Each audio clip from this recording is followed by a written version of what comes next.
ಕುಮಾರ್ ಇಲ್ಲಿ ಇದ್ದಾರೆ, ಅವರ ನೇತೃತ್ವದಲ್ಲಿ ಮತ್ತೆ ನಮ್ಮ ತಂದಿನ ಮೆಂಬರ್ ಸೇರಿ, ಯಾಕೆಂದ್ರೆ ಊರ್ದು ಸಮಸ್ಯೆ ಅದು ಎಲ್ಲ ಕೂಡಿ ಮಾಡ್ಬೇಕಂದ್ರೆ ನಾವು ಭಾಗದ ಕಮಿಟಿ ಮೀಟಿಂಗ್ ಮಾಡಿ IRB ಆಫೀಸ್ನಲ್ಲಿ ಮತ್ತೆ DC ಮೇಡಮ್ ಹತ್ರ AC ಮೇಡಮ್ ಹತ್ರ ಅದು ನಾವು ಹೇಳುದಿಲ್ಲ ಅಲ್ಲಕ್ಕ, ಹೆಚ್ಚು ಸಲ ಹೋಗಿದೆ ಅಂತ ಹೋಗಿ ಲಾಸ್ಟ್ ಕೊನೆಗೆ ನಮ್ಮ DC ಮೇಡಮ್ ಮತ್ತೆ ನಮ್ಮ SP ಅವರು ಕೂಡ ಇನ್ನೂ ಲೇಟ್ ಈಗ ಬಂದಿದ್ದ ಹಾಕಿದ ಅರ್ಧ ಲೇಟ್ ನಡೀತುಂಟು, ಅರ್ಧ ಲೇಟ್ ಒಂದು 2-3 ದಿವಸದಲ್ಲಿ ಈ ಸಲ ಬರ್ಬೋದು. ಓಕೆ, ಅದು ಅಷ್ಟು ಕೆಲಸ ಮಾಡಿದೆ. ಅವರಿಗೆ ನಾನು ಈ ಸಂದರ್ಭದಲ್ಲಿ ಥ್ಯಾಂಕ್ಸ್ ಹೇಳ್ತೇನೆ ಮೇಡಮ್ಗೆ ಮತ್ತೆ ನಮ್ಮ SP ಅವರಿಗೆ ಮತ್ತೆ ಅಧಿಕಾರಕ್ಕೆ IRBಗೆ. ಈಗ ಏನು ಸರ್, ಇದೊಂದು ಕೆಲಸ ಆಯ್ತು. ಈಗ ನಮ್ಮ ಸ್ವಲ್ಪ ಊರ ಬಗ್ಗೆ ನಾವು ಹೇಳ್ಬೇಕಾಗಿದೆ. ನಾವೆಲ್ಲ ಊರ್ದು ಮುಖಂಡರು ಇಲ್ಲಿ ಒಟ್ಟೆ ಆಗಿದ್ದೀವಿ ಸರ್. ದಯವಿಟ್ಟು ನೀವು ಸರ್ ಮತ್ತೆ ನೀವು ಬೇಡ ಮಾಡಬೇಡ, ನಮ್ಗೆ ನೀವು ಊಟ ಇಲ್ಲಿ ಕರ್ದಿದ್ವಿ ಮತ್ತೆ ನಾವು ಕರ್ತೀವಿ. ಯಾಕೆಂದ್ರೆ ನಮ್ಮ ಮುಖಂಡರಿಗೆ ನಮ್ಮ ಸಮಾಜ ಜನಗೇನೋ ಬೇಜಾರಾಗ್ತದೆ. ಅವ್ರು ಕೆಲವು ನಮ್ಮ ಪರ್ಸನಲ್ ಸಮಸ್ಯೆ ಯಾವುದು ಅಂತ ಹೇಳಿದ್ರೆ ಇಲ್ಲಿ ನಮ್ಮ ಊರ್ದು ಸಮಸ್ಯೆ ಸ್ವಲ್ಪ 2-3 ಸಮಸ್ಯೆ ಹೇಳ್ತೀವಿ. ಸೀರಿಯಸ್ ಆಗಿ ಸಮಸ್ಯೆ ಏನುಂಟು ನಿಮ್ಮ ಮುಂದೆ ನಾವು ಪ್ರಸ್ತಾಪ ಮಾಡ್ತೀವಿ ಸರ್. ಫಸ್ಟ್ ಸಮಸ್ಯೆ ಏನಂದ್ರೆ ಈಗ ಹೈವೇ ರೋಡ್ ಕೆಲಸ ನಡೀತಾ ಉಂಟು ಮೇಡಮ್, ಚೆನ್ನಾಗಿ ರೀತಿಯಲ್ಲಿ ನಡೀತಾ ಉಂಟು. ನಮಗೆ ರೋಡ್ ನಡೀತಾ ಉಂಟು. ಈಗ ಘಟರ್ ಇಲ್ಲ, ವಾಟರ್ ಘಟರ್ ಅವ್ರ ಕೆಲಸ ನಡೀತಾ ಉಂಟು. ಕಾಮಗಾರಿ ಜನ ಕಮ್ಮಿ ಇದ್ದಾರೆ. ನಮಗೆ ಏನುಂಟು ಸರ್, ಸಡನ್ಲಿ ಮಳೆ ಬಂದರೆ ಇಡೀ ಊರು ನಮ್ದು ಮುಳುಗು ಹೋಗ್ತದೆ ಸರ್ ಮೇಡಮ್. ಅದಕ್ಕೆ ನಮಗೆ ರೋಡ್ ಸ್ವಲ್ಪ ಪೆಂಡಿಂಗ್ ಇದ್ರೆ ಪರವಾಗಿಲ್ಲ, ನಮಗೆ ವಾಟರ್ ಘಟರ್ ನಮಗೆ ಮೇನ್ ಬೇಕು. ಈಗ ರಂಗಿನ ಕಟ್ಟೆನಲ್ಲಿ ನೂರಿನಲ್ಲಿ ಇಲ್ಲ, ಈ ಸಲ್ಮಾನಾಬಾದ್ ಏರಿಯಾ ಉಂಟು, ಪೂರ್ತಿ ಅರ್ಧ ಮನೆ ತುಂಬಬಹುದು. ಈ DC ಮೇಡಮ್ಗೆ ನಾನು ರಿಕ್ವೆಸ್ಟ್ ಮಾಡ್ತೀನಿ, ಯಾಕೆಂದ್ರೆ ನೀರು ಬರಬೇಕು, ಬಾಳ್ ಬರಬೇಕು. तूफान आने से पहले इनका DC का मीटिंग रहता है, पूरा उससे पहले 12 तूफान आने से पहले एक मीटिंग होता है. वो मीटिंग में पूरा तैयारी होती है, केंद्र गंजी होती है पूरा. वो सब होने से पहले ये मैडम को मैं रिक्वेस्ट कर रहा हूँ, आप थोड़ा सीरियस ले लो, हमको वाटर घट पहले चाहिए. एक नंबर 2, ये नेशनल हाईवे हमारा मुरबट से इधर सीधा रंगीन काटा तनक ಬರ್ತೀವಿ. ಅದಕ್ಕೆ ಸಬಿ ರೋಡ್ ಉಂಟು. ರಂಗೀನ್ ಕಾಟ ತನಕ ಟೆಂಗುಂಡಿ ಕ್ರಾಸ್ ಉಡುಪಿ ಹೋಟೆಲ್ ಹತ್ರ ಸಿಂಗಲ್ ರೋಡ್, ನಮಗೆ ಸಬಿ ರೋಡ್ ಇಲ್ಲ. ದಯವಿಟ್ಟು ನಿಮ್ಮ ಹತ್ರ ರಿಕ್ವೆಸ್ಟ್ ಮಾಡ್ತೀರಿ. IRBಗೆ ಹೇಳ್ತೀವಿ, ನಿಮ್ಮ AC ಮೇಡಮ್ ತಹಸೀಲ್ದಾರ್ಗೆ ಎಲ್ಲ ಗೊತ್ತುಂಟು ಈ ವಿಷಯ. ಆದರೆ ನಮ್ಮ ಎಲ್ಲ ಭಟ್ಕಳ ಜನ ಇದಕ್ಕೆ ಸಾಕ್ಷಿ ಆಗ್ತದೆ. ಎಲ್ಲ ನಾವು ನಾಳೆ ಹೆಚ್ಚು ಕಡಿಮೆ ಆಗಿದ್ರೆ ಮತ್ತೆ ಜವಾಬ್ದಾರಿ ಯಾರಾಗ್ತದೆ ಅದನ್ನ ನೀವು ನೋಡ್ಕೊಳ್ಬೇಕು. ನಮಗೆ ರಂಗೀನ್ ಕಾಟ ತನಕ ಸಬಿ ರೋಡ್ ಉಂಟು 45 ಮೀಟರ್. ಅದರಲ್ಲಿ ರಂಗೀನ್ ಕಾಟ ತನಕ ಟೆಂಗುಂಡಿ ಕೂಡ 30 ಮೀಟರ್ ಉಂಟು. ಸರ್ವಿಸ್ ರೋಡ್ ಇಲ್ಲ. ಸರ್ವಿಸ್ ರೋಡ್ ಯಾರು ಮಾಡುದು? ಅದಕ್ಕೆ ಪ್ರಾಬ್ಲಮ್ ಉಂಟು. ಹಾಗೆ ನಾ ಹೇಳಿದ್ದು ಮೇಡಮ್ಗೆ ಹೇಳಿದ್ದು, ನಮಗೆ ಸರ್ವಿಸ್ ರೋಡ್ ನೀವು ಸ್ವಲ್ಪ ಸಣ್ಣ ಮಾಡಿಕೊಡಿ, ಓಕೆ. ಆದರೆ ನಮಗೆ ತೆಂಗುಂಡಿ ಕ್ರಾಸ್ ತನಕ ನಮಗೆ ಇಡೀ ನಾವು ಭಟ್ಕಲ್ ಸೆಡಳ್ಳಿ ತನಕ ಹೇಳಿದ್ರು. ನಮಗೆ ಭಟ್ಕಲ್ ಸಿಟಿ ಉಂಟಲ್ಲ, ತೆಂಗುಂಡಿ ಕ್ರಾಸ್ ಸಿಟಿ, ಅದನ್ನಂತ ಸ್ವಲ್ಪ ಔಟ್ ಆಗ್ತದೆ. ಓಕೆ, ಅಷ್ಟು ಒಂದು ಮಾಡಬೇಕು ಮೇಡಮ್. ಮತ್ತೆ ಹೆಚ್ಚಿಗೆ ನಾವು ಮಾತಾಡೋದಿಲ್ಲ, ಸ್ವಲ್ಪ ಹೆಸ್ಕೊಂಬಕ್ಕೆ ಅವ್ರಿಗೆ ಅಜಿಂಬೇಕಾದ್ರೆ ಮತ್ತೆ ಅವ್ರಿಗೆ ಬೇಜಾರ, ಅವ್ರು ಬಂದು ಅವ್ರಿಗೆ ಸ್ವಲ್ಪ ಕೆಲಸ ಹೇಳಬೇಕಲ್ಲ.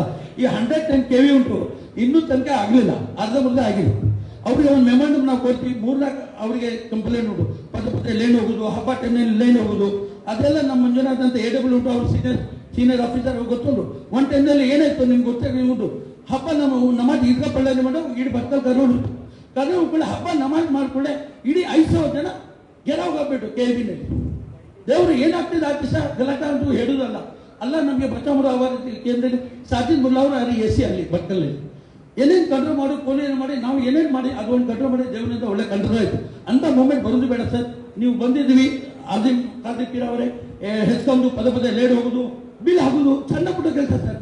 ಒಂದು 10 ತಾರೀಕು ಬರೋದು, 20 ತಾರೀಕು ಬರ್ತಾರೆ. ಒಂದು 10-15 ದಿವಸ 40 ಏನು ಇಕ್ಕೆಲ್ಲ ಸಿಸ್ಟಮ್ ಇಲ್ಲ. ಪದೇ ಲೇಟ್ ಹೋಗುದು, 110 KV ಇಲ್ಲ. ನಿಮಗೆ ನಾವು ಮೆಮೊಂಡಮ್ ಕೊಡ್ತೀವಿ ಸರ್. ಯಾಕೆ ನಿಮ್ಮ ಚೇರ್ಮನ್ ಉಂಟು, ನಮಗೆ ಧೈರ್ಯ ಉಂಟು, ಹೀಗೆ ನಿಮ್ಮೆಲ್ಲ ಭರವಸೆ ಉಂಟು. ಇದು ಒಂದು ಕೆಲಸ ನಿಮ್ಮ ಕೈನಲ್ಲಿ ಆಗಬೇಕು ಅಂತ ನಿಮಗೆ ನಾವು ವಿನಂತಿ. ನಿಮ್ಮ ಮೇಲೆ ಜಾಸ್ತಿ ನಾವು ಒತ್ತಡ ಹಾಕುದಿಲ್ಲ. ನೀವು ಬಾರಿ ಒಳ್ಳೆ ಡೈನಾಮಿಕ್ ಜನ, ನೀವು ಒಳ್ಳೆ ಕೆಲಸಗಾರ, ಒಳ್ಳೆ ಹೆಲ್ಪರ್. ಮತ್ತೆ ಈ ಡಿಪಾರ್ಟ್ಮೆಂಟ್ ನಿಮ್ಮ ಕೈನಲ್ಲಿ ಸದ್ಯ ನಿಮಗೆ ಗೌರ್ಮೆಂಟ್ ಇಂದ ಸಿಕ್ಕಿದೆ. ದೇವ್ರದ್ದು ಅಲ್ಲದು ಅವರು ಥ್ಯಾಂಕ್ಸ್ ಹೇಳಿ ಅದು ಒಂದು ಕೆಲಸ ಆಗ್ಬೋದು ಅವ್ರ ಕೈನಲ್ಲಿ. ಮತ್ತೆ ಅಷ್ಟೇ, ಮತ್ತೆ ಜಾಸ್ತಿ ಏನು ಡಿಮಾಂಡ್ ಇಲ್ಲ. ಡಿಮಾಂಡ್ ಮುಗೀತು ನಿಮ್ಮ ಕೈಯಲ್ಲಿ. ದೇವ್ರ ಮತ್ತೆ ನಾವು ಈಗ ನಾನು ಲಾಸ್ಟ್ ಹೇಳುದು ನಮ್ಮ ಜನಗೆ ಲೀಡರ್ಗೆ ಹೇಳುದು, ನಿಮ್ಗೆ ಏನೇ ಸಮಸ್ಯೆ ಇದೆ ನಾವೆಲ್ಲ ಕೂಡಿ ಮಾಡುವ. ನಮ್ಮ ಕಮಿಟಿ ಇದೆ, ನಮ್ಮ ಸತೀಶ್ ಕುಮಾರ್ ಚೇರ್ಮನ್ ಇದ್ದಾರೆ, ನಾವೆಲ್ಲ ಕೂಡಿ ಚರ್ಚೆ ಮಾಡುವ. ಏನಿದ್ರೆ ಅಧಿಕಾರಿಗೆ ಒಂದು ಮಾತು ಹೇಳ್ತೀನಿ, ನೀವು ನಮ್ಮ ಸಪೋರ್ಟ್ ಅಂದ್ರೆ ಜನಪ್ರತಿನಿಧಿ ಸಪೋರ್ಟ್ ತಗೊಂಡು ನೀವು ಕೆಲಸ ಮಾಡಿ ಮುಂದೆ ಹೋಗಿ. ನಾವೆಲ್ಲ ನಿಮ್ಮ ಜೊತೆ ಇದ್ದೀವಿ. ನೀವು ಕೆಲಸ ಮಾಡಿ ನಮ್ಮ ಹೈವೇ ರೋಡ್ 4 ವರ್ಷ ಆಯ್ತು ಸರ್. ಯಾರು ನಮ್ಮ ಭಟ್ಕಲ್ ಜನ ಅಡ್ಡ ಹಾಕ್ಲಿಲ್ಲ, ಏನೂ ತಲೆ ಮಾಡಿಲ್ಲ, ಏನೂ ಇಷ್ಟ ಮಾಡಿಲ್ಲ. ಒಂದು ಇಲ್ಲಿ ಕೈಗಿನಿ ಮತ್ತೆ ಒಂದು ಮೂರ್ಭಟ್ಕಲ್ ಒಂದು ಅಂಡರ್ ಪಾಸ್ ನಲ್ಲಿ ಒಂದು ಪ್ರಾಬ್ಲಮ್ ಇತ್ತು, ಅದು ಸೊಲ ಇತ್ತು. ಈ ಭಟ್ಕಲ್ ಟೌನ್ ಅಲ್ಲಿ ಏನೇ ಮಾಡಿದೆ, ನಾ ಏನು ತಪ್ಪು ಮಾಡಿದೆ? ಯಾಕೆ ಎಷ್ಟು ದಿವಸ 3 ವರ್ಷ ನಮ್ದು ಹಾಳಾಯ್ತು, ಎಷ್ಟು ಜನ ತೀರೋಯ್ತಲ್ಲ. ಈಗ ಆಗೋಯ್ತು, ಫಾರ್ಗೆಟ್ ದ ಪಾಸ್ಟ್. ಈ ಮುಂದೆ ಏನೇನು ಮಾಡಬೇಕು ಮುಂದೆ ನೀವು ಸ್ವಲ್ಪ ನಮಗೆ ಫಾಸ್ಟ್ ಕೆಲಸ ಮಾಡಿ ಕೊಡಿ ಮೇಡಮ್.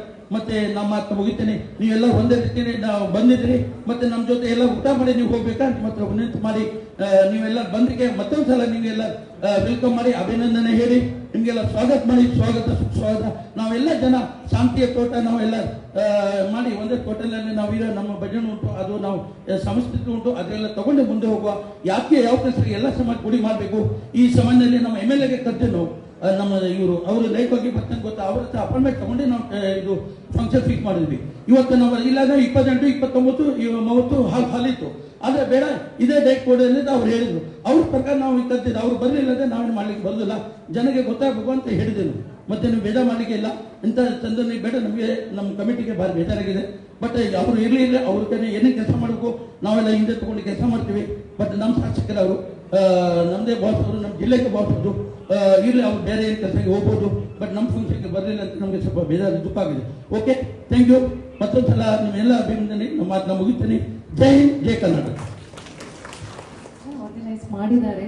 ನಮಗೆ 3 ಜನಗೂ ಕೂಡ ಸ್ವಲ್ಪ ಬರೋದಕ್ಕೆ ಲೇಟ್ ಆಯಿತು. ಫಸ್ಟ್ ಅದಕ್ಕೆ ಕ್ಷಮಿಸಬೇಕು. ನಾವು ಇನ್ಫ್ಯಾಕ್ಟ್ ಈ ದಿನ ಪ್ಲಾನ್ ಮಾಡುವಾಗ ಫಸ್ಟ್ ಇನ್ವೈಟ್ ಮಾಡೋದಕ್ಕೆ ಬಂದಾಗಲೇ ಹೇಳಿದ್ವಿ, ವರ್ಕಿಂಗ್ ಡೇ ಇದೆ, ನಮಗೆ ಕಂಟಿನ್ಯೂಸ್ ಏನಾದರೂ ಮೀಟಿಂಗ್ ಇರ್ತದೆ, ಕಷ್ಟ ಆಗ್ಬೋದು ಅಂತ. ಇನ್ಫ್ಯಾಕ್ಟ್ ಇವತ್ತು ಪ್ಲಾನ್ ಮಾಡಿರೋದು 4 o'clock ದಿನ ಮುಗಿಸ್ಬೇಕು, ಇಲ್ಲಿ ಬರಬೇಕು ಅಂತಾನೆ ಪ್ಲಾನ್ ಮಾಡಿರೋದು. ಬಟ್ ಅನಿವಾರ್ಯ ಕಾರಣಗಳಿಂದ ಸ್ವಲ್ಪ ಡಿಲೇ ಆಯಿತು. ಇವತ್ತು ಒಂದು ಸ್ಪೆಷಲ್ ದಿನ. ಇನ್ಫ್ಯಾಕ್ಟ್ ಇಷ್ಟೊಂದು ಆಫೀಸರ್ಸ್ ಅನ್ನು ತಾವೆಲ್ಲರೂ ಕರೆದಿದ್ದೀರಾ, ಒಂದು ಇಂಟರಾಕ್ಷನ್ ಮಾಡೋಣ, ಒಂದು ರ್ಯಾಪೋವನ್ನು ಬಿಲ್ ಮಾಡೋಣ ಅಂತ ತಾವೆಲ್ಲರೂ ಕೂಡ ಕರೆದಿದ್ದೀರಾ. ಇವತ್ತು ಸಿವಿಲ್ ಸರ್ವಿಸ್ ಡೇ ಇದೆ. It is a very important day. In fact ನಾವೆಲ್ಲ ಸೆಲೆಬ್ರೇಟ್ ಮಾಡೋ ದಿನ ಫಸ್ಟ್ 1947 ಅಲ್ಲಿ ಸರ್ದಾರ್ ವಲ್ಲಭಾಯ್ ಪಟೇಲ್ ಅವರು ಫಸ್ಟ್ ಬ್ಯಾಚ್ ಆಫ್ IAS ಆಫೀಸರ್ಸ್ಗೆ ನಮ್ಮ ದೇಶದಲ್ಲಿ ಬಂದವರಿಗೆ ಅಡ್ರೆಸ್ ಮಾಡಿರುವ ದಿನ ಎಂದು. So it is a very proud moment for all civil servants. But ನಾವೆಲ್ಲ ನಮ್ಮ ಸೊಸೈಟಿಗೆ ಸರ್ವಿಸ್ ಮಾಡೋ ಒಂದು ಅವಕಾಶವನ್ನು ಈ ಒಂದು ಸೊಸೈಟಿ ನಮಗೆ ಕೊಟ್ಟಿದೆ ಅಂತ ಹೇಳಿ ನಮ್ಮಲ್ಲಿ ಆದಷ್ಟು ಕೆಲಸವನ್ನು ಎಲ್ಲರಿಗೂ ಕೂಡ ಮಾಡಬೇಕು ಅಂತ ಒಂದು ನೆನಪು ಮಾಡುವ ಒಂದು ದಿನ ಇವತ್ತು. ತಮ್ಮ ಜೊತೆಗೆ ಎಲ್ಲರಿಗೂ ಇಂಟ್ರಾಕ್ಷನ್ ಇದೆ ಅಂತ ತುಂಬ ಖುಷಿ ಅನಿಸ್ತಾ ಇದೆ. ಅಂಡ್ ತಾವೆಲ್ಲರೂ ನೋಡ್ಬೋದು, ಸುಮಾರು ತಾಲೂಕ್ ಲೆವೆಲ್ ಆಫೀಸರ್ಸ್ ಎಲ್ಲರೂ ಕೂಡ ಬಂದಿದ್ದಾರೆ. ನಾವು SP CO ಅವರು ನಿಮಗೋಸ್ಕರ ಇಲ್ಲಿ ಬಂದಿದ್ದೀವಿ. ಕೆಲವೊಂದು ಇಶ್ಯೂಸ್ ಈಗಾಗಲೇ ವೇದಿಕೆಯಲ್ಲಿ ಪ್ರಸ್ತಾಪ ಮಾಡಿದ್ರು. ನಾವು ಕೂಡ ಸ್ವಲ್ಪ ಹೊತ್ತು ತಮ್ಮ ಜೊತೆಗೆ ಇರ್ತೀವಿ. ಏನಾದರೂ ಅದರ್ ಇಶ್ಯೂಸ್ ಇದ್ರೂ ಕೂಡ ನಾವು ಡಿಸ್ಕಸ್ ಮಾಡ್ಬೋದು. ಇಲ್ಲಿ ಭಟ್ಕಳ್ಗೆ ಬಂದಾಗ ಯಾವಾಗಲೂ ನಮಗೆ ಮೇಜರ್ ಇಶ್ಯೂಸ್ ಬರೋದು ರೋಡ್ ಸಂಬಂಧಪಟ್ಟಂತೆ. ಈಗ ರೋಡ್ ರಿಲೇಟೆಡ್ ಪ್ರೋಗ್ರೆಸ್ ಅನ್ನು ನಾವು ಮಾಡ್ತಾ ಇದ್ವಿ. ಇಷ್ಟೊಂದು ವರ್ಷದಲ್ಲಿ ಏನೆಲ್ಲ ಪೆಂಡಿಂಗ್ ಇಶ್ಯೂ ಇತ್ತು, ಲ್ಯಾಂಡ್ ಇಶ್ಯೂ ಇರುವುದು ಎಲ್ಲ ಕೂಡ ನಮ್ಮ ಟೀಮ್, ತಹಶೀಲ್ದಾರ್ ಇರ್ಬೋದು, NHA ಇರ್ಬೋದು, ಕೋಆರ್ಡಿನೇಷನ್ ಮಾಡಿಕೊಂಡು ರಿಸಾಲ್ವ್ ಮಾಡಿದ್ದೀವಿ. ಸೊ ಲ್ಯಾಂಡ್ ಇಶ್ಯೂಸ್ ಯಾವುದೂ ಇಲ್ಲ ಈಗ, ಎಕ್ಸೆಪ್ಟ್ ಫಾರ್ 1-2 ಲೊಕೇಶನ್ ಬಿಟ್ಟು ಲ್ಯಾಂಡ್ ಇಶ್ಯೂಸ್ ಎಲ್ಲ ಕೂಡ ರಿಸಾಲ್ವ್ ಮಾಡಿದ್ದೀವಿ. ಈಗ IRB ಅವ್ರದ್ದು ಟೀಮ್ ಕೂಡ ಬದಲಾವಣೆ ಆಗಿದೆ, ಹೊಸದಾಗಿ ಆಫೀಸರ್ಸ್ ಬಂದಿದ್ದಾರೆ. ಅವ್ರ ಕಡೆಯಿಂದ ಆದಷ್ಟು ಸಿನ್ಸಿಯರ್ ಆಗಿ ಬೇಗ ಕೆಲಸ ಮಾಡುವ ಪ್ರಯತ್ನವನ್ನು ಅವರು ಕೂಡ ಮಾಡ್ತಾ ಇದ್ದಾರೆ. ಒಂದು ನೀವು ಕರೆಕ್ಟ್ ಆಗಿ ಪಾಯಿಂಟ್ ಔಟ್ ಮಾಡಿದ್ದೀರಾ, ಡ್ರೈನ್ಸ್ ಅನ್ನು ಮಾಡಲೇಬೇಕಾಗುತ್ತೆ, ಅದರ್ವೈಸ್ ನಮ್ಮ ಎಂಟೈರ್ ಟೌನ್ ಫ್ಲಡ್ಡಿಂಗ್ ಆಗುತ್ತೆ. ನಾವು ಕೂಡ ಅವ್ರಿಗೆ ಇನ್ಸಿಸ್ಟ್ ಮಾಡಿದ್ದೀವಿ, ಪ್ರಯಾರಿಟಿ ಮೇಲೆ ಮಾನ್ಸೂನ್ ಅಲ್ಲಿ ಡ್ರೈನ್ಸ್ ಅನ್ನು ಸ್ಟಾರ್ಟ್ ಮಾಡಿ ಕಂಪ್ಲೀಟ್ ಮಾಡಬೇಕು ಅಂತ. ಸರ್ವಿಸ್ ರೋಡ್ ಬಗ್ಗೆ ಕೇಳಿದ್ದೀರಾ. ಸರ್ವಿಸ್ ರೋಡ್ ಅಪ್ರೂವಲ್ ಒಂದು ಹಂತಕ್ಕೆ ಇದೆ, ಇನ್ನೊಂದು ಹಂತದಲ್ಲಿ ಏನು ಸ್ಟ್ರೆಚ್ ಅವರು ಹೇಳಿದಾರೋ ಅಲ್ಲಿ ಅಪ್ರೂವಲ್ ಇಲ್ಲ ಅಂತ ಭಾವಿಸ್ತೀನಿ. ಸೊ ನಮ್ಮ ಕಡೆಯಿಂದ ಬೇಸ್ಡ್ ಆನ್ ಟುಡೇಸ್ ರಿಕ್ವೆಸ್ಟ್ ನಾವು ಬರೀತೀವಿ, ಅಪ್ರೂವಲ್ಗೂ ಕೂಡ ನಾವು ಇನ್ಸಿಸ್ಟ್ ಮಾಡ್ತೀವಿ. ಕೆಲವೊಮ್ಮೆ ವರ್ಕೌಟ್ ಆಗುತ್ತೆ. ಇಲ್ಲಿ ಒಂದು 2-3 ಸ್ಟ್ರೆಚ್ ನಮ್ಮ ಜಿಲ್ಲೆಯಲ್ಲಿ ಅಂಡರ್ ಪಾಸ್ ಇಲ್ಲ ಅಂತ ಸುಮಾರು ಸಾಕಷ್ಟು ಹೋರಾಟ ಆಯಿತು, ವರ್ಕ್ ಕಂಟಿನ್ಯೂಸ್ ಆಗಲೇ ಇಲ್ಲ. ಆ ಥರ ಇರುವಾಗ ಪಬ್ಲಿಕ್ಗೆ ಆ್ಯಕ್ಚುಲಿ ರಿಕ್ವೈರ್ಮೆಂಟ್ ಇರುವಾಗ ಅದನ್ನು ಡಿಸ್ಕೋಪ್ ಮಾಡಿ ಆ ವರ್ಕನ್ನು ಇನ್ಕ್ಲೂಡ್ ಮಾಡಿ ಬೇರೆಯವ್ರಿಗೆ ಕೊಟ್ಟಿರೋ ಉದಾಹರಣೆ ಕೂಡ ನಮ್ಮ ಡಿಸ್ಟ್ರಿಕ್ಟಲ್ಲಿ ಇದೆ. ಸೊ ನಮ್ಮಲ್ಲಿ ಆದಷ್ಟು ಪ್ರಯತ್ನವನ್ನು ನಮ್ಮ ಕಡೆಯಿಂದ ಮಾಡ್ತೀವಿ. ಒಂದು ಫಾರ್ಮಲ್ ರೆಪ್ರೆಸೆಂಟೇಷನನ್ನು ಗೌರ್ಮೆಂಟ್ಗೆ ನಾವು ಕಳಿಸ್ಕೊಡ್ತೀವಿ NHA ಇದ್ರು. ಇಫ್ ಇಟ್ ಅಪ್ರೂವ್ಸ್ ಆ ವರ್ಕನ್ನು ಕೂಡ ನಮ್ಮ ಕಡೆಯಿಂದ NHA ಇಂದ ತಗೊಳ್ತೀವಿ. ಹೆಸ್ಕಾಮ್ ಇಶ್ಯೂಸ್ ಹೇಳಿದ್ದಾರೆ, ಚೇರ್ಮನ್ ಸರ್ ಕೂಡ ಇಲ್ಲಿ ಇದ್ದಾರೆ.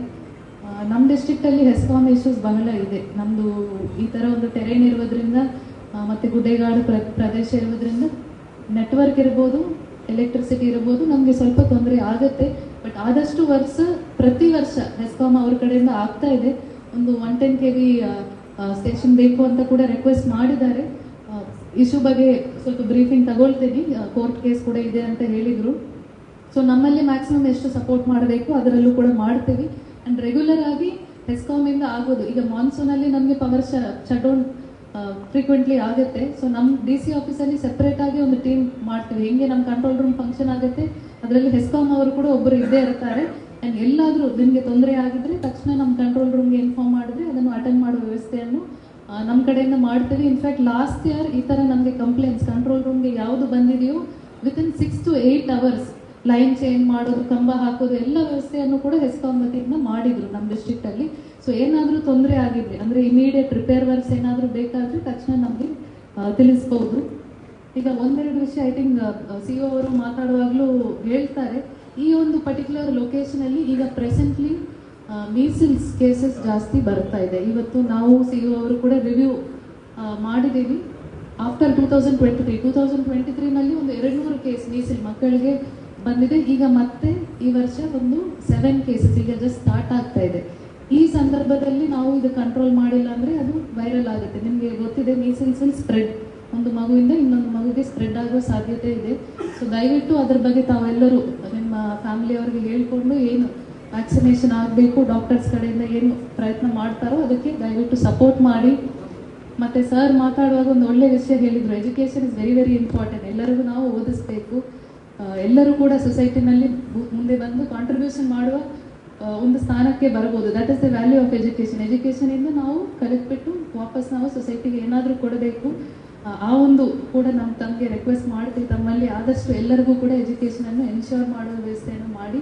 ಕನ್ಸೀನ್ ವತಿಯಿಂದ ಸುಮಾರು ವರ್ಕ್ಸನ್ನು ಮಾಡ್ತಾ ಇದ್ದಾರೆ. ಲಾಸ್ಟ್ ಟೈಮ್ ಒಂದು 2-3 ಬಾರಿ ಇಲ್ಲಿ ಬಂದಾಗ ಕೂಡ ಸಾಕಷ್ಟು CSR ವರ್ಕ್ಸನ್ನು ತಗೊಂಡಿದ್ರು. ಅದನ್ನು ಕೂಡ ಇದೇ ಥರ ಕಂಟಿನ್ಯೂ ಮಾಡಬೇಕಂತ ಕೇಳ್ಕೊಳ್ತಾ ಇದ್ದೀವಿ. ಯಾವಾಗಲೂ ಡಿಸ್ಟ್ರಿಕ್ಟ್ ಅಡ್ಮಿನಿಸ್ಟ್ರೇಷನ್ ನಿಮ್ಮ ಜೊತೆಗೇನೆ ಇರ್ತದೆ. ವಾಟ್ ಎವರ್ ಹ್ಯಾಪನ್ಸ್, ನಮ್ಮ ತಹಶೀಲ್ದಾರ್ ಅವರು, ಪೊಲೀಸ್ ಅವರು ನಮ್ಮ ಬ್ರೀಫ್ ಇಲ್ಲಿ ಬಟ್ಟಲಲ್ಲಿ ಏನೇ ಆಗಿದ್ರು they keep communicating to us. ನಾವು ಕಾರವಾರಲ್ಲಿ ಇದ್ದೀವಿ, ಇಲ್ಲಿ ಬರೋದಿಲ್ಲ ಅಥವಾ ಇಲ್ಲಿ ಗಮನ ಕೊಡೋದಿಲ್ಲ ಅಂತ ಇಲ್ಲ. Whatever happens, even small things we get to know. And continues ಆಗಿ ನಮ್ಮ ಕಡೆಯಿಂದ ಡಿಸ್ಟ್ರಿಕ್ಟ್ ಅಡ್ಮಿನಿಸ್ಟ್ರೇಷನಿಂದ ಇಲ್ಲಿ ಲೋಕಲ್ ಆಫೀಸರ್ಸ್ಗೆ ಸಪೋರ್ಟ್ ಇದೆ. ನಮ್ದು ಏನೇ ಇಶ್ಯೂಸ್ ಇದ್ರು we will try to resolve. ಇವತ್ತು ಬೇರೆ ಏನಾದರೂ ಇದ್ರೂ ಕೂಡ ಈ ಒಂದು ಇಂಟ್ರಾಕ್ಷನಲ್ಲಿ ನಮ್ಮ ಜೊತೆಗೆ ಶೇರ್ ಮಾಡ್ಬೋದು. ಆ್ಯಂಡ್ ಧನ್ಯವಾದಗಳು ನಮಗೆ ಈ ಒಂದು ಪ್ರೋಗ್ರಾಮ್ಗೆ ಇನ್ವೈಟ್ ಮಾಡಿರೋದಕ್ಕೆ. Thank you. ಎಲ್ಲ ಡಿಪಾರ್ಟ್ಮೆಂಟಲ್ಲಿ ನೋಡ್ತಾ ಇರೋದು ಜನರದ ವೆಲ್ಫೇರ್, ಅವರಿಗೆ ಸಾಮಾಜಿಕ ಭದ್ರತೆ ಕೊಡುವುದು, ಅವರಿಗೆ ಬೇಸಿಕ್ ಸಪೋರ್ಟ್ ಕೊಡುವುದು, ಆ್ಯಂಡ್ ಅವರಿಗೆ ಒಂದು ಒಳ್ಳೆಯ ಸುಸ್ಥಿತಿ ಕೊಡುವಕ್ಕೋಸ್ಕರ ಕೆಲಸ ಮಾಡ್ತಾ ಇದ್ವಿ. ಸೊ ಯಾವಾಗಲೂ ಈ ಕೆಲಸಗಳು ಕಂಪ್ಲೀಟ್ ಆಗಬೇಕಂದ್ರೆ ಒಂದು ಕಮ್ಯುನಿಟಿ ಪಾರ್ಟಿಸಿಪೇಷನ್, ಜನರದು ಸಮಾಜದ ಕೋಆರ್ಡಿನೇಷನ್ ಪಾರ್ಟಿಸಿಪೇಷನ್ ಆಗಲೇಬೇಕು. ಸೊ ಅದರಲ್ಲಿ ಕೂಡ ದಕ್ಷಿಣದಿಂದ ಹಲವಾರು ಹೆಲ್ಪ್ಗಳು ನಾವು ತಗೊಳ್ತಾ ಇದ್ದೇವೆ. ಹಿಂದಿರುವ ನಮ್ಮ ಪ್ರೊಡ್ಯೂಸರ್ಸ್ ಕೂಡ ಮಾತಾಡ್ತಾ ಇದ್ದೀವಿ. ಸೊ ಪ್ರತಿಯೊಂದು ಇಲಾಖೆಯಲ್ಲಿ ಪ್ರತಿಯೊಂದು ಕೆಲಸದಲ್ಲಿ ನಿಮ್ದು ಕೂಡ ಸಪೋರ್ಟ್ ಬೇಕಾಗುತ್ತೆ. ಆದ್ರೆ ನಾವು ಸಪೋರ್ಟ್ ಕೊಡ್ಲಿಕ್ಕೆ ಆಗ್ತದೆ. ನಮ್ಮ ಜನರಿಗೋಸ್ಕರ ನಾವು ಹಲವಾರು ಕೆಲಸಗಳು ಮಾಡೋಕ್ಕೆ ಸಾಧ್ಯತೆ ಇದೆ. ವಿಮೆನ್ ಆ್ಯಂಡ್ ಚೈಲ್ಡ್ ಡಿಪಾರ್ಟ್ಮೆಂಟ್ ಅಲ್ಲಿ ಅಂಗನವಾಡಿಗಳಲ್ಲಿ ಮಕ್ಕಳಿಗೆ ಪೋಷಣೆ ಕೊಡುವುದು, ಗರ್ಭಿಣಿಯರಿಗೆ ಪೋಷಣೆ ಕೊಡುವುದು, ಅದೇ ಸ್ಕೂಲ್ಗಳಲ್ಲಿ ಅವರಿಗೆ ಬೇಸಿಕ್ ಫೆಸಿಲಿಟೀಸ್ ಕೊಡುವುದು, ಒಳ್ಳೆಯ ಎಜುಕೇಶನ್ ಕೊಡುವುದು. ಹೆಲ್ತ್ ಡಿಪಾರ್ಟ್ಮೆಂಟ್ ಈಗಾಗಲೇ ಮೇಡಮ್ ಮಾತಾಡುವಾಗ ಹೇಳಿದ್ರು, ಮೀಸಲ್ಸ್ ವ್ಯಾಕ್ಸಿನ್ ಕೊಡೋಕ್ಕೋಸ್ಕರ ಅದೇ ತರ HPV ವ್ಯಾಕ್ಸಿನ್ ಕೊಡ್ತಾ ಇದ್ದೀವಿ. ಹಲವಾರು ಬೇಸಿಕ್ ಕಾಯ್ದೆಗಳು ವ್ಯಾಕ್ಸಿನ್ಸ್ ನಾವು ಕೊಡ್ತಾ ಇದ್ದೀವಿ, ಮೆಡಿಸಿನ್ಸ್ ಕೊಡ್ತಾ ಇದ್ದೀವಿ. ಬಟ್ ಮೋಸ್ಟ್ ಆಫ್ ತಪ್ಪು ಕಲ್ಪನೆಯಿಂದ ನಮ್ಮ ಸಾಮಾನ್ಯ ಜನರು ಕೆಲವರಿಗೆ ತಗೊಳ್ಳೋಕೆ ಆಗ್ತಾ ಇಲ್ಲ ಅವರಿಗೆ. ಸೊ ಅವರಿಗೆ ನಾವು ಮತ್ತೆ ಮೋಟಿವೇಟ್ ಮಾಡುವುದು, ಅವರಿಗೆ ರೀಚ್ ಔಟ್ ಮಾಡುವುದಲ್ಲಿ ಈ ತರ ಸಂಘ ಸಂಸ್ಥೆಗಳು ಸಪೋರ್ಟ್ ನಮಗೆ ಬೇಕೇ ಬೇಕಾಗ್ತದೆ. ಸೊ ಆತರ ಇದ್ರೆ ಮಾತ್ರ ನಮ್ದು ಅರ್ಧ ಕೆಲಸ ಗವರ್ಮೆಂಟ್ ಆಗ್ತದೆ, ಅರ್ಧ ಕೆಲಸ ಸಮಾಜದಿಂದ ಆಗಬೇಕಾಗ್ತದೆ. ಸೊ ಆತರ ಸಪೋರ್ಟ್ ಯಾವಾಗಲೂ ನಾವು ಕಾಯ್ತಾ ಇದ್ದೀವಿ. ಆದ್ರೆ ನಾವು ಪೂರ್ತಿ ಸಪೋರ್ಟ್ ಕೊಡೋಕೆ ನಾವು ಯಾವಾಗಲೂ ಸಿದ್ಧಾಗಿರ್ತೀವಿ ಅಂತ ಹೇಳಿ ನನ್ನ ಮಾತನ್ನು ಮುಗಿಸ್ತೀನಿ. ಎಲ್ಲರಿಗೂ ಒಳ್ಳೆಯದಾಗಲಿ. ಜೈ ಹಿಂದ್, ಜೈ ಕರ್ನಾಟಕ. ಇವಾಗ ಈ ಕಾರ್ಯಕ್ರಮವನ್ನು ಆಯೋಜಿಸಬೇಕು ಮತ್ತು ಎಲ್ಲ ಇವತ್ತು ಸಿವಿಲ್ ಸರ್ವಿಸಸ್ ಡೇ ಇರೋದ್ರಿಂದನೂ ಕೂಡ ಎಲ್ಲ ಅಧಿಕಾರಿಗಳು ಬಂದು ಈ ಒಂದು ಅವಕಾಶ ಸಿಕ್ಕಿದೆ. ನಾವು ನಿಮ್ಮ ಜೊತೆ ಎಲ್ಲರ ಜೊತೆ ಇರೋದಕ್ಕೂ ಕೂಡ ಅಲ್ಲಿ ಒಂದು ಮೀಟಿಂಗ್ ಕೂಡ. ಆಮೇಲೆ ಇದರಲ್ಲಿ ಒಂದು ಮುಖ್ಯವಾಗಿ ಏನಂದ್ರೆ ಪೊಲೀಸ್ ಇಲಾಖೆ ಕಡೆಯಿಂದ ಹೇಳಬೇಕಾದ್ರೆ 2 ವಿಷಯ ಅಂತ ನಾನು ನಿಮ್ಮ ಜೊತೆ ಮಾತಾಡಕ್ಕೆ ತಿಳಿಸ್ಕೊಳ್ಬೇಕಂದ್ರೆ, ಒಂದು ಮೊದಲನೇದಾಗಿ ಟ್ರಾಫಿಕ್ ರಿಲೇಟೆಡ್. ಇವಾಗ ನಾವು ಉತ್ತರ ಕನ್ನಡ ಜಿಲ್ಲೆಯಲ್ಲಿ ನೋಡಬೇಕಾದ್ರೆ ಒಂದು ಕಾರವಾರ, ಸಿರ್ಸಿ ಇದು ಬಿಟ್ಟರೆ ನೆಕ್ಸ್ಟ್ ಭಟ್ಕಳದಲ್ಲಿ ಹೆವಿ ವೆಹಿಕಲ್ಸ್ ಮೂವ್ಮೆಂಟ್ ಇರೋದು, ಪ್ಲಸ್ ತುಂಬಾ ಅಧಿಕ 2 ವೀಲರ್ಸ್ ಇಲ್ಲೇ ಇರೋದು.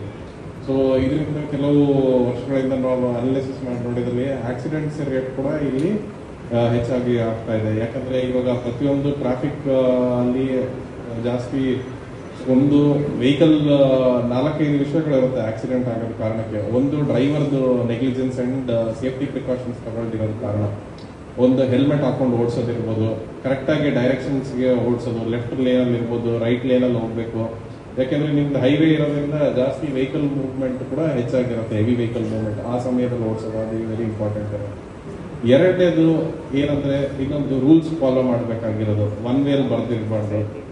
ಆಮೇಲೆ ಅದೇ ಸಮಯದಲ್ಲಿ ಜಾಗ ಕೊಡಬೇಕಾಗುತ್ತೆ, ವೆಹಿಕಲ್ ಅಡ್ಡದಿಡ್ಡಿ ಪಾರ್ಕಿಂಗ್ ಆಗಬಾರ್ದು. ಇದೆಲ್ಲ ನಮಗೆ ಟ್ರಾಫಿಕ್ಗೆ ಸಮಸ್ಯೆ ಇದೆ. ಅಂಡ್ ಮೂರನೇದು ರೋಡ್ ಕ್ವಾಲಿಟಿ ಅಂಡ್ ಇಂಜಿನಿಯರಿಂಗ್ ಅಂತಾರೆ. ಸೊ ಅದ್ರ ರಿಲೇಟೆಡ್ ರೋಡ್ ರೇಸ್ NH ಅವರು ಕೂಡ ಮಾಡ್ತಾ ಹೋಗಿದ್ದಾರೆ. ಸೊ ಅದೊಂದು ಕರೆಕ್ಟ್. ಸೊ ಈ ಎಲ್ಲ ಇದ್ರನ್ನೇ ಅವಾಗ ಸೇಫ್ ಆಗಿ ರೋಡ್ ಸೇಫ್ಟಿ ಬಗ್ಗೆ ಇದು ಬರುತ್ತೆ. ನಾವು ಪ್ರತಿ ತಿಂಗಳು DC ಮೇಡಮ್ ಅಧ್ಯಕ್ಷತೆಯಲ್ಲಿ ರೋಡ್ ಸೇಫ್ಟಿ ಮೀಟಿಂಗ್ಸ್ ಆಗುತ್ತೆ. ಈ ರೋಡ್ ಸೇಫ್ಟಿ ಮೀಟಿಂಗ್ ಅಲ್ಲಿ ಪ್ರತಿಯೊಂದು ಬ್ಲೈಂಡ್ ಸ್ಪಾಟ್ಸ್ ಅಂತ ಐಡೆಂಟಿಫೈ ಮಾಡಿ ಎಲ್ಲೆಲ್ಲಿ ಆಕ್ಸಿಡೆಂಟ್ಸ್ ಆಗುತ್ತೆ ಅದನ್ನೆಲ್ಲ ಐಡೆಂಟಿಫೈ ಮಾಡಿ ಅದು ರೆಕ್ಟಿಫಿಕೇಶನ್ ಮಾಡ್ತಾರೆ. ಇದು ಒಂದು ಜಸ್ಟ್ ಬರೀ 2-3 ಡಿಪಾರ್ಟ್ಮೆಂಟ್ ಅಲ್ಲ, RTO ಅವರು ಇರ್ತಾರೆ, ಇದ್ರ ಜೊತೆಗೆ ಇಂಜಿನಿಯರಿಂಗ್ ಡಿಪಾರ್ಟ್ಮೆಂಟ್, PWD ಇರ್ಬೋದು, ಪೊಲೀಸ್ ಡಿಪಾರ್ಟ್ಮೆಂಟ್ ಇರ್ಬೋದು. ಯಾವುದೇ ತರದ ಕರೆಕ್ಷನ್ಸ್ ಏನ್ ಬೇಕಾಗುತ್ತೆ ಅಂತ ಪ್ರತಿ ತಿಂಗಳು ಮಾಡ್ತಾ ಬರ್ತಾ ಇದೀವಿ. ಇದೇ ತರ ನಾವು ನೋಡ್ತಾ ಹೋದ್ರೆ ಲಾಸ್ಟ್ ಕಳೆದ 2 ವರ್ಷದಲ್ಲಿ ನೋಡ್ಬೇಕಾದ್ರೆ ನಂಬರ್ ಆಫ್ ಆಕ್ಸಿಡೆಂಟ್ಸ್ ಕಮ್ಮಿ ಆಗಿದೆ. Fatal deaths due to accidents ಅನ್ನೋದು ಕಮ್ಮಿ ಆಗ್ತಿದೆ. ಬಟ್ ಆದ್ರೆ ನಮ್ದು ಇಲ್ಲಿಗೆ ಬಿಡಬಾರ್ದು, ನಾವು ಇನ್ನೂ ಪ್ರಯತ್ನ ಪಡ್ತಾ ಹೋಗ್ಬೇಕು. ಯಾಕಂದ್ರೆ ಯಾವುದೇ ಆಕ್ಸಿಡೆಂಟ್ಸ್ಗಳು ಆಗದಿರಬೇಕು, ಯಾವುದೇ ಡೆತ್ ಆಗಬಾರ್ದು ಅನ್ನೋದು ಈ ನಿಟ್ಟಿನಲ್ಲಿ. ಅದೇ ಈ ತಂಜಿಮೂರ್ ಜೊತೆ ಇನಾಯತುಲ್ಲಾ ಅವ್ರ ಜೊತೆಗೆ ನಾವು ಮಾತಾಡಿದ ತಕ್ಷಣ ಎಷ್ಟೊಂದು ಜನಕ್ಕೆ ಹುಡುಗರಿಗೆ ಇವಾಗ ಗಾಡಿ ಓಡಿಸ್ತಾ ಇದ್ದಾರೆ, ಬಟ್ ಆದ್ರೆ ಲೈಸೆನ್ಸಸ್ ಇಲ್ಲ ಅಂತ ಇತ್ತು. ಸೊ ಅವಾಗ ಲೈಸೆನ್ಸಸ್ ಇಲ್ಲ ಅಂತ ನಾವು ಡಿಸ್ಕಷನ್ ಮಾಡಿದಾದ್ಮೇಲೆ ಈ ತರದೊಂದು ಕಾರ್ಯಕ್ರಮ ಅವರಾಗೆ ಇನಿಷಿಯೇಟಿವ್ ತಗೊಂಡು ಮಾಡ್ತಾ ಇರೋದು ನಮಗೆ ಖುಷಿಕರವಾದ ವಿಷಯ. ಯಾಕಂದ್ರೆ ನಾವು ಫೋರ್ಸ್ ಮಾಡೋದಕ್ಕಿಂತ ಸೊಸೈಟಿಯಿಂದನೇ ಬಂದ್ರೆ ಅದು ಇನ್ನೂ ಚೆನ್ನಾಗಿ ಅಡಾಪ್ಟ್ ಆಗ್ತಾರೆ. ಈಗ ನಾವು ಯಾವುದೇ ಬೇರೆ ದೇಶಕ್ಕೆ ಹೋಗಿದ್ರೂ ಸರಿ, ಬೇರೆ ಎಲ್ಲೇ ನೋಡ್ಬೇಕಾದ್ರೆ ಸಿಟೀಸ್ ಅಲ್ಲಿ, ವೆಲ್ ಡೆವಲಪ್ಡ್ ಸಿಟೀಸ್ ಅಲ್ಲಿ ನೋಡ್ಬೇಕಾದ್ರೆ ನಾವು ಅಲ್ಲಿ ಹೋಗಿದ ತಕ್ಷಣ ನೋಡಿದ ತಕ್ಷಣನೇ ಗೊತ್ತಾಗ್ಬಿಡುತ್ತೆ ಎಷ್ಟು ವೆಲ್ ಆರ್ಗನೈಸ್ಡ್ ಅಂತ, ಎಲ್ಲಿ ಅವ್ರ ಗಾಡಿಗಳು ಹೆಂಗ್ ಮೂವ್ಮೆಂಟ್ ಆಗುತ್ತೆ ಅನ್ನೋದು. ಅದನ್ನ ಒಂದು ಇಲ್ಲಿ ಬದಲಾವಣೆ ತರಬೇಕು ಅನ್ನೋದು ಇಲ್ಲಿಂದನೇ ಬಂದಿದೆ ಅನ್ನೋದು ಒಂದು ಒಳ್ಳೆ ವಿಷಯ. ಅದು ನಾನು ಅನ್ಕೊಂತೀನಿ ನೀವೆಲ್ಲರೂ ಸೇರಿ ಒಟ್ಟಾಗಿ you will make that happen ಅನ್ನೋದು ನಮ್ದು ಇದು ಕೂಡ. ಅದೇ ಸಮಯದಲ್ಲಿ ನಾವು ಪೊಲೀಸ್ ಇಲಾಖೆಯಿಂದ ಒಟ್ಟಿಗೆ ಇದ್ದು ನಾವು ಕೂಡ ಇವಾಗ ಜಾಸ್ತಿ ಟ್ರಾಫಿಕ್ ವೈಲೇಷನ್ಸ್ ಏನೇನಿದೆ ಫೈನ್ ಹಾಕೋದು ಕೂಡ ಶುರು ಮಾಡಿದೀವಿ. ಒಂದು ಕಡೆ ಅವೇರ್ನೆಸ್ ಇದ್ರೂ ಇನ್ನೊಂದ್ ಕಡೆ ಭಯ ಇರಲೇಬೇಕು ಪೊಲೀಸ್ ಹಿಡಿತಾರೆ ಅನ್ನೋದು. ಸೊ ಎರಡೂ ಆದ್ರೇನೆ ಅದು ಫೈನಲಿ ಅದು ಎಕ್ಸಿಕ್ಯೂಟ್ ಆಗೋದು. ಸೊ ನಾವು ಕೂಡ ಇವಾಗ ಪೊಲೀಸ್ ಡಿಪಾರ್ಟ್ಮೆಂಟ್ ಇಂದ ಇಲ್ಲಿ ಎಂಟೈರ್ ಭಟ್ಕಳದಲ್ಲಿ, ಎಂಟೈರ್ ಉತ್ತರ ಕನ್ನಡದಲ್ಲಿ ಕೂಡ ನಾವು ವೈಲೇಷನ್ಸ್ ಎಲ್ಲೆಲ್ಲಿದೆ ಫೈನ್ಸ್ ಹಾಕ್ಬೇಕು ಮಾಡಿದ್ವಿ. ಇದಕ್ಕೆ ನಮಗೆ ಮೇನ್ಲಿ ಎಲ್ಲರಿಂದನೂ ಕೋಆಪರೇಷನ್ ಬೇಕಾಗಿದೆ, ಅವಾಗಲೇ ಅದು ಆಗೋದು, ಇಲ್ಲಾಂದ್ರೆ ಆಗೋದಿಲ್ಲ. ಯಾಕಂದ್ರೆ ಇವಾಗ ನಾವು ಹೆಲ್ಮೆಟ್ ವಿಷಯ ಬಂದಿದ ತಕ್ಷಣ ಗಾಡಿ ಓಡಿಸೋದು ಮಾತ್ರ ಹೆಲ್ಮೆಟ್ ಹಾಕೋದು ಅಂತ ಅಲ್ಲ, ಅದು ಹಾಕೊಂಡ್ರೆ ಎಂಟೈರ್ ಫ್ಯಾಮಿಲಿಗೆ ಹೆಲ್ಮೆಟ್ ಹಾಕಿದ್ದಾರೆ ಅಂತ ಅರ್ಥ. ಯಾಕಂದ್ರೆ ಇವಾಗ ಆಚೆ ಹೋಗೋರು ಜನರಲಿ ದುಡಿಯೋರೆ ಆಚೆ ಓಡಾಡ್ತಾ ಇರ್ತಾರೆ. ಇವಾಗ ಮನೆಗೆ ಬರ್ಬೇಕಂದ್ರೆ ವಾಪಸ್ ಅವ್ರು ಬರ್ಲೇಬೇಕಂದ್ರೆ ಸೇಫ್ ಆಗಿ ಬರ್ಬೇಕು. ಸೊ ಅದರಿಂದ ಅವ್ರು ಹೆಲ್ಮೆಟ್ ಹಾಕೊಳ್ಳೋದು ಸೇಫ್, ಅವ್ರು ಮಾತ್ರನೂ ಅಲ್ಲ ಅವ್ರ ಫ್ಯಾಮಿಲಿಗೂ ಕೂಡ ಅನ್ನೋದು ಇದು. ಸೊ 2 ವೀಲರ್ಸ್ ಓಡಿಸ್ಬೇಕಾದ್ರೆ ಇದೊಂದು ವೆರಿ ಮಚ್ ಇಂಪಾರ್ಟೆಂಟ್. ಅದೇ ಸಮಯದಲ್ಲಿ ಯಾವುದೇ 4 ವೀಲರ್ ಓಡಿಸ್ಬೇಕಾದ್ರೆ ಸೀಟ್ ಬೆಲ್ಟ್ ಹಾಕೋದು ಅಷ್ಟೇ ಮುಖ್ಯ ಇರುತ್ತೆ. ಇದು ಮೊದಲನೇದು ಟ್ರಾಫಿಕ್ ಇತ್ತು. ಎರಡನೇದು ಇನ್ನೊಂದು ಇಂಪಾರ್ಟೆಂಟ್ ವಿಷಯ ಏನಂದ್ರೆ ಡ್ರಗ್ಸ್. ಈ ಮಾದಕ ವಸ್ತುಗಳ ಬಗ್ಗೆ ಅದೀಗ ಕಂಪ್ಲೇಂಟ್ಸ್ ಕೂಡ ಬರ್ತಾ ಇದೆ. ಅದೇ ಸಮಯದಲ್ಲಿ ಇವಾಗ ಅದ್ರ ಬಗ್ಗೆ ನಾವು ಹೆಚ್ಚಿಗೆ ಅವೇರ್ನೆಸ್ ಕೂಡ ಮಾಡ್ತಾ ಇದೀವಿ, ಮತ್ತೆ ಅದೇ ಸಮಯದಲ್ಲಿ ಕೇಸಸ್ ಕೂಡ ಮಾಡ್ತಾ ಬರ್ತಾ ಇದೀವಿ. ಪೆಡ್ಲಿಂಗ್ ಅಲ್ಲಿ ಯಾರ್ಯಾರು ಮಾರಾಟ ಮಾಡೋರು ಸರಿ, ಯಾರು ಕನ್ಸ್ಯೂಮ್ ಮಾಡ್ತಾರ ಅನ್ನೋದು ಅವ್ರ ಮೇಲೆ ಕೂಡ ನಾವು ಕೇಸಸ್ ದಾಖಲೆ ಮಾಡ್ತಾ ಬರ್ತಾ ಇದೀವಿ. ಇದ್ರ ಜೊತೆಗೆ ನಾವು ನಮ್ಮೊಂದು ಪೊಲೀಸ್ ಇಲಾಖೆಯಿಂದ ಸನ್ಮಿತ್ರ ಅಂತ ಒಂದು ಕಾರ್ಯಕ್ರಮ ಇದೆ. ಈ ಸನ್ಮಿತ್ರ ಕಾರ್ಯಕ್ರಮದಲ್ಲಿ ಯಾರ್ಯಾರು ಅಡಿಕ್ಷನ್ ಆಗಿರೋರಿದ್ದಾರೆ ಅವ್ರು ಮುಂದೆ ಬಂದ್ರೆ ಅವ್ರಿಗೆ ನಾವು ಮೆಡಿಕಲ್ ಇಂದ ಕೌನ್ಸಿಲಿಂಗ್ ಕೂಡ ಮಾಡ್ತೀವಿ. ಅದರ ಜೊತೆಗೆ ಅವ್ರ ಫ್ಯಾಮಿಲಿ ಕೂಡ ಇನ್ವಾಲ್ವ್ ಮಾಡಿ ಇವ್ರನ್ನ ಹೆಂಗೆ ಡಿ ಅಡಿಕ್ಷನ್ ಪ್ರೋಗ್ರಾಮ್ಗೆ ಮಾಡಿಕೊಂಡು ಅವ್ರನ್ನ ಈ ಮಾದಕ ಸೇವನೆಯನ್ನು ಬಿಟ್ಟು ಅವ್ರ ನಾರ್ಮಲ್ ಲೈಫ್ ತಗೊಂಡ್ಬರೋದಕ್ಕೆ ನಾವು ಪ್ರಯತ್ನ ಮಾಡ್ತಾ ಇದೀವಿ. ಇದಕ್ಕೂ ಕೂಡ ನಿಮ್ದೆಲ್ಲರದ್ದು ಕೋಆಪರೇಷನ್ ಅಂತೂ ಬೇಕಾಗಿದೆ. ನಾವು ಡ್ರಗ್ಸ್ ನಿಟ್ಟಿನಲ್ಲಿ DC ಮೇಡಮ್ ಅವರ ಅಧ್ಯಕ್ಷತೆಯಲ್ಲಿ ಎನ್ಕಾರ್ಡ್ ಅಂತ ಮೀಟಿಂಗ್ ಮಾಡ್ತೀವಿ. ಪ್ರತಿ ತಿಂಗಳು ಎನ್ಕಾರ್ಡ್ ಮೀಟಿಂಗ್ ಅಲ್ಲಿ ಬೇರೆ ಬೇರೆ ಅನೇಕ ಇಲಾಖೆಗಳು ಕೂಡ ಬರ್ತಾರೆ. Forest department, agriculture, health department, police department ಜೊತೆಗೆ ಕೋಸ್ಟಲ್ ಫಿಶರೀಸ್ ಡಿಪಾರ್ಟ್ಮೆಂಟ್ ಈ ಕಡೆ. ಸೊ ಯಾವುದೇ ತರಹದ ಡ್ರಗ್ಸ್ ಕೂಡ ಇಲ್ಲಿ ಬರಬಾರ್ದು ಮತ್ತೆ ಅದೇ ಟೈಮ್ ಸೇವನೆ ಆಗಬಾರ್ದು ಅನ್ನೋದು ಕೂಡ ನಾವು ಈ ತರ ಕ್ರಮ ತಗೊಳ್ತಾ ಇದೀವಿ. ಸೊ ಇದೇ ಸಮಯದಲ್ಲಿ ತಮ್ಮ ಸುತ್ತಮುತ್ತಲು ಯಾರ್ಯಾರು ಅಂತಂದಿದೆ ನೀವು ಲೋಕಲ್ ಇಲ್ಲಿ ಪೊಲೀಸ್ ಸ್ಟೇಷನ್ ಕೂಡ ಇನ್ಫಾರ್ಮ್ ಮಾಡ್ಬೋದು, DSP ಕೂಡ ಗಮನ ತಗೊಂಡ್ಬರ್ಬೋದು. ಸೊ ಇದನ್ನು ಕೂಡ ನಾವು ಹಂಗೆ ಒಂದು ಡ್ರಗ್ ಫ್ರೀ ಸೊಸೈಟಿ ಆದ್ರೇನೆ ವೆರಿ ಇಂಪಾರ್ಟೆಂಟ್. ಯಾಕಂದ್ರೆ ಯಾವಾಗಲೂ ಹೇಳ್ತಾ ಇದ್ರೆ ಮಕ್ಕಳದ್ದು ಭವಿಷ್ಯ ಇಂಪಾರ್ಟೆಂಟ್ ಅಂತ ಹೇಳ್ತಾರೆ, ಬಟ್ ಮಕ್ಕಳು ಇದ್ರೇನೆ ಭವಿಷ್ಯ ಇರೋದು ಅಲ್ವಾ. ಸೊ ಯಾವಾಗ ಮಕ್ಕಳು ಇರ್ತಾರೆ ಅಂದ್ರೆ ಅವಾಗ ಯಾವಾಗ ಅವ್ರ ನಾರ್ಮಲ್ ಸೇನ್ ಮೈಂಡ್ ಅಲ್ಲಿ ಇದ್ರೆ ಮಾತ್ರ. ಯಾವಾಗ ಡ್ರಗ್ಸ್ಗೆ ಅಡಿಕ್ಟ್ ಆಗ್ತಾರೆ ಅವ್ರದ್ದು ಭವಿಷ್ಯನೂ ಇರಲ್ಲ, ಇವತ್ತು ಇರೋದಿಲ್ಲ ಪ್ರೆಸೆಂಟ್ ಡೇ. ಅದರಿಂದ ಇಡೀ ಮನೆಯಲ್ಲೇ ಸಮಸ್ಯೆಗಳಾಗುತ್ತೆ. ಪ್ಲಸ್ ಒಬ್ರು ಯಾವ್ದಾದ್ರು ಡ್ರಗ್ಸ್ ಅಡಿಕ್ಟ್ ಆಯ್ತು ಅಂದ್ರೆ ಅವ್ರದ್ದು ಎಜುಕೇಶನ್ ಒಂದು ಹಾಳಾಗುತ್ತೆ. ಅವ್ರದೊಂದು ಎಜುಕೇಶನ್ ಹಾಳಾಯ್ತು ಅಂದ್ರೆ ಒಂದು ಹೆಲ್ತ್ ಕೂಡ ಹಾಳಾಗುತ್ತೆ, ಮನೇಲಿ ವಾತಾವರಣ ಕೂಡ ಹಾಳಾಗುತ್ತೆ, ಜಗಳಗಳು ಶುರು ಆಗುತ್ತೆ. ಅದರಿಂದ full entire social fabric full disturb ಆಗುತ್ತೆ. ಆಮೇಲೆ ಅವ್ರು ಆಚೆ ಹೋಗಿ ಬೇರೆ ಗಲಾಟೆ ಮಾಡೋದು, ಇನ್ನೊಬ್ರಿಗೆ ಮನೆಗೆ ಹೋಗಿ ತೊಂದರೆ ಕೊಡೋದು, ಪ್ಲಸ್ ಸೊಸೈಟಿಗೆ ಅಂತಾನೆ ಹಾರ್ಮ್ಫುಲ್ ಆಗುತ್ತೆ. ಸೊ ಇದ್ರ ಬಗ್ಗೆ ಎಲ್ಲರೂ ಸ್ವಲ್ಪ ಸೀರಿಯಸ್ ಆಗಿ ತಗೊಂಡು ಕೂಡ ನಾವು ಕೂಡ ಸೀರಿಯಸ್ ಆಗಿ ತಗೊಂಡಿದ್ವಿ. ಇದ್ರ ಜೊತೆಗೆ ಎಲ್ಲರಿಗೂ ಸಹಕಾರದಿಂದ ನಾವು ವರ್ಕ್ ಮಾಡಿದ್ರೆ ಟುಗೆದರ್ ಒಳ್ಳೆ ಒಂದು ಡ್ರಗ್ಸ್ ಮುಕ್ತ ಒಂದು ಕರ್ನಾಟಕ ಮಾಡ್ಬೋದು. ಅದೇ ಸಮಯದಲ್ಲಿ ಈ ಏರಿಯಾಗಳು ಕೂಡ ಇದ್ರ ಬಗ್ಗೆ ನಾವು ಇದು ಮಾಡ್ಬೋದು. ಈ ಎರಡು ಇಂಪಾರ್ಟೆಂಟ್ ವಿಷಯಗಳು ಮಾತಾಡ್ತು. ಮತ್ತೆ ಇವತ್ತೆಲ್ಲರಿಗೂ ನಮ್ಗೆ ಇನ್ವೈಟ್ ಮಾಡಿದ್ದಕ್ಕೆ ಕೂಡ ಧನ್ಯವಾದಗಳು ಹೇಳ್ತಾ ನಮ್ಮ ಎರಡು ಮಾತು ಮುಗಿಸ್ಕೊಳ್ತೀನಿ. ಧನ್ಯವಾದಗಳು. ಮಜ್ಲಿಸ್ ಇಸ್ಲಾಹ ವ ತಂಜೀಮ್ ಭಟ್ಕಲ್ ವತಿಯಿಂದ